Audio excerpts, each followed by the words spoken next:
অনেকে বলতেছে এআই নাকি সফটওয়্যার ইঞ্জিনিয়ারদের জন্য জব কমিয়ে ফেলছে।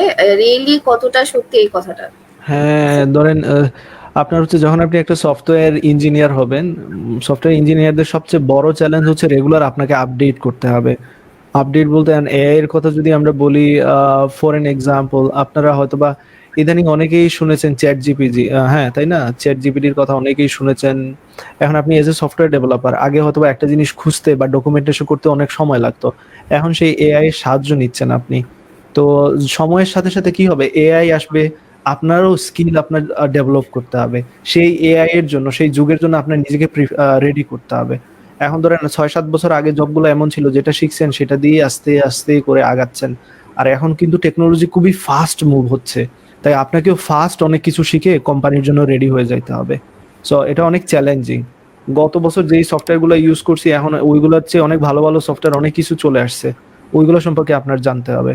গত বছর এখানে জাভাস্ক্রিপ্টের অনেক ভ্যালু ছিল, বাট এই বছর জাভার অনেক ভ্যালু চলতেছে। সো আমার সাথে সাথে জাভাতে মুভ করতে হবে।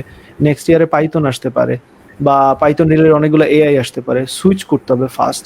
বাট সফটওয়্যার ইঞ্জিনিয়ারের জন্য আসলে এআই, মানে নতুন নতুন এআই যে আসে, এটা আসলে খারাপ কোনো কিছু না। এটা অনেক বেটার, অনেক কিছু আপনার কাজ অনেক সহজ করে দিবে।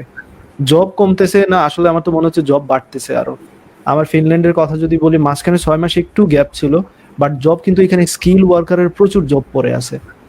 হাই লেভেলে বা মিড রেঞ্জের জব আছে, বাট বিগিনারদের জব একটু কম, সেটা ডেফিনেটলি ট্রু।